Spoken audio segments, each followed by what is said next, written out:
আমাদের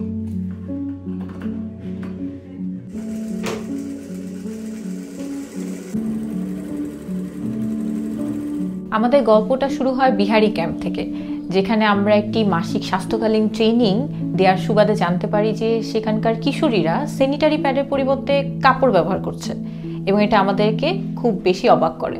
ঠিক তখনই আমরা চিন্তা করি কিভাবে একটি প্যাড নতুনভাবে আনা যায় যেটা দেখতে হবে ঠিক স্যানিটারি প্যাডের মতো, এবং সেটা সে একবার নয়, দুইবার নয়, বরং বারবার ব্যবহার করতে পারবে।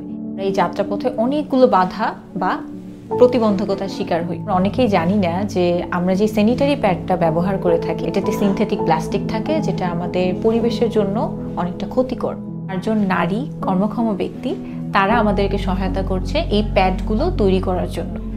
আমাদের পরিবারে আমরা 3 জন আছি, আমি, আমার স্বামী এবং এক মেয়ে আছে, 10ম শ্রেণীতে পড়ে।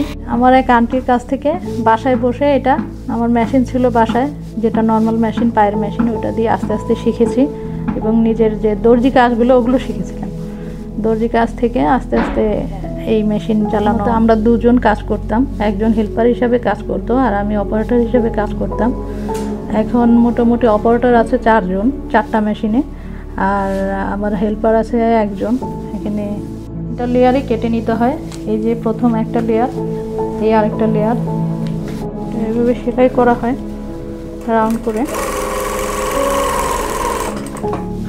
একটা প্যাড সব অল এখানে মিলে আপনার মোটামুটি 1 থেকে 2 মিনিটের মধ্যে ফুল কমপ্লিট হয়ে যায়।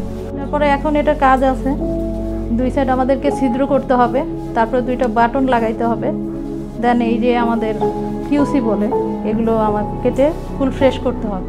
এই হয়ে গেল আমাদের। তো এখানে কাজ করার পরে সংসারে খরচ টরচ কিছুটা সহযোগিতা করতে পারি, এতে করে আমার এবং আমার হাজব্যান্ডের অনেকটা উপকার হয়।